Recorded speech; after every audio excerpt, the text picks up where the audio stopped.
Hey everybody, it's Janet with Sugar Shine Designs, and today I'm going to show you the tutorial for coloring this cute little girl design for fall. Now this design is from Digital Lights by Louby Lou. I'll put the address up there on the screen for you. And she has a lot of different neat little designs. They are not all by one person. There's multiple designers who sell their drawings and designs, their digis, really, their digital stamps on that site. And I found this one the other day. I thought it was really cute and of course perfect for fall. And what I'm doing here in the beginning is just laying down a base color for her sweater, and it is CR10. And then I'm going to come in with quite a bit darker color called DR6, and I'm going to use that on the pocket edgings, the arm edgings, and also on the sides or the opening of her sweater. And then that will give those edges just some deeper and darker coloring. Then to give it some shadowing, I use a DR5, which is one step down from the DR6, and that just lays in shadows at the bottom again where her arms are, a little bit more underneath her hair and so on. And then I use the CR10 and come over the top of that to blend it in. Now, that's just the way I prefer to do it. I like to lay down the main color first and then add the shadowing in most cases. Now, some people are exactly the opposite, so I think for your purposes, you would want to experiment a little bit and see what you prefer. Now, the next color I'm going to lay on after this is her little shirt underneath, and this is kind of embarrassing. This color always kills me. It's called PP2. As in pretty in pink, not me PP2. Anyway, PP2, I can't handle that. But that's the color. It's a pink. And now you're seeing me also put in the scarf. And the scarf here is using two colors. The lightest color, or the main color I laid down, was GT1, and the shadow is JG2. And that those two colors blend pretty nicely together too, and gives that scarf some texture and color. The next thing that's going to happen is I'm coloring in her skirt, and I wanted this to kind of look like a blue jean skirt. That's what I had in mind anyway. And the colors on this are TB3 and TB4. TB3 is the lighter color, TB4 is the darker. And once again, you see me laying in the lighter color, doing the shading, and then coming back with the lighter color again. Next, I'm going to do her striped socks, and this doesn't show that well on the video, but there's actually two colors here, FL1 for the top and bottom stripe, and FL2 for the middle.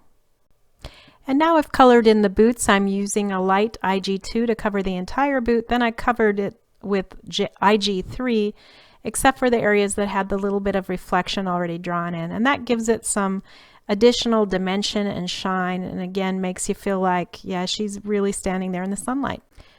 Then I'm going to go back and use TB3 and TB4 to fill in her little mittens. This matches her skirt, and I just thought that kind of tied together all the colors with that blue on her arms being spread out. So I mentioned that I got this at Digital Delights by Louby Lou, and I really like this design because it is pretty simple and it's laid out in such a way that a beginner colorer like myself can really have some clues about how to fill in the colors. An example of this is her hair. Hair is tough for beginning colorists, and I don't claim to be anything but a beginner colorist. But hopefully we can kind of learn together as we get better at this.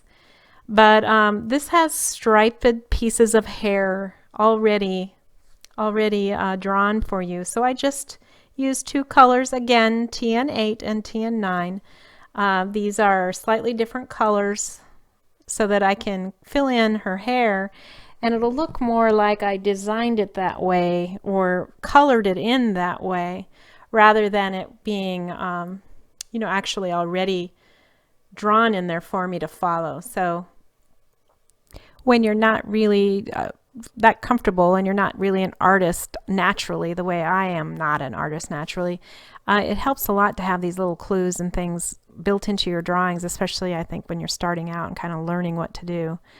There's a lot of details, some lines and different things in the Louby Lou drawings that, again, are helpful, and I enjoy that because it helps me look like I know more about how to lay in shadow or coloring. And so I think a lot of people struggle with that. I'm not the only one, I suspect. So it helps to have those little clues. Now you'll see that I was working on her hat. This is a striped hat, and I used 2 colors on this one as well. It was the DR5 and the DR6. And then I used the CR10 on the band of the hat, and then also on the pom-pom, and then used the DR5 and DR6 to shade in the tops of the pom-pom and also along the edging of her hat band. And you'll see me here next working on her face. I use 3 colors for this. The first lightest color is FS1. And then I shade in the edges of her face with FS5, and then give her a little bit of a pink cheek with FS6, and then kind of use FS1 to fill in and you know, blend it together nicely. I'll also briefly mention that I use my white jelly pen to accent the white in her eyes a little bit more. Now I begin working on the leaves. We're getting close to the end, and I did 2 leaves in 4 different colors. So I use the combination of GB3 and GB8 for one of the leaves, and then OR1 and OR2 for the other leaves. And I tried to do kind of like every other one or so with more the browner type leaf, and then use the brighter OR1 and OR2 in there as well. Because, you know, in nature you usually have some bright orange ones, and you've got some tan ones, and you've got some brown ones. So I was trying to kind of mimic that idea where you have a mixture of different colors in your leaves. Now I also purchased another design which I used in the inside, and it's called Grateful Sentiment. And you see that in my pictures that I posted with this video. Very pretty. It matches the leaves that the little girl has here, and I thought it was a nice combination. The inside of it says, "Those who are happiest are grateful for everything they have." Now to get this drawing ready for going on my card, I went ahead and cut it out using a die cut. And the piece that I used for this was the CottageCutz Nested Wacky Stitched Rectangle Set. And this produces kind of a nice casual stitched look, like you went a little bit casual on your stitching, or kind of a quilted look almost. And with that, Fall Loving Suzie is complete. So I wanted to finally show you how I created the little banners, and I first used my embossing buddy here to put powder on so that my embossing powder won't stick where it's not supposed to. And then I used my Versamark ink to apply to the stamps. And you'll see how you can tell that the stamp impression was good there based on the reflection.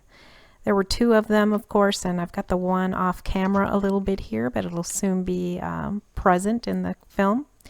And I used the Stupendous Luster, Pearl Luster embossing powder in Peridot, although it really looks quite gold on this color of cardstock, which is, of course, again, craft color.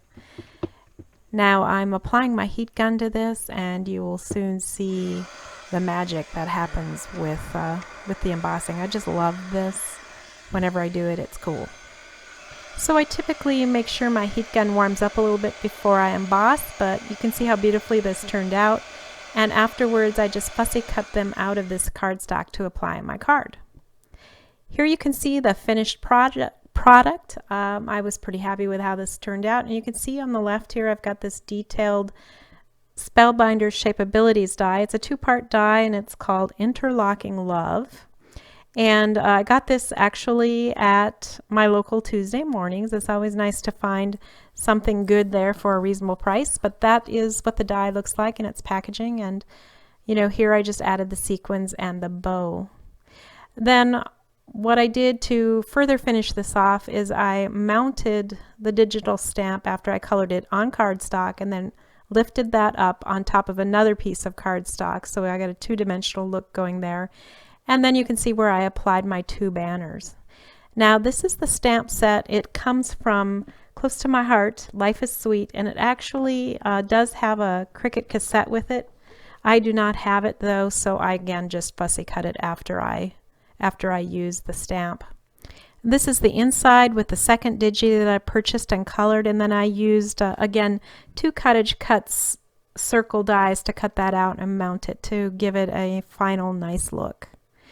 So that will conclude my project for you today. I hope you enjoyed it. I certainly had fun coloring this for you. Coloring is kind of intimidating for those of us who aren't used to doing it, but hopefully you can see that you just need to jump in and try some things and you'll find your way. And if you use some products that are pretty friendly towards new colorers like these from Digital Delights, I think you'll have as much fun and as good a result as what I had here. So again, thanks for joining me. Love to see you here and have you here. I'll be back again next week with another project, and until then, keep crafting. Bye.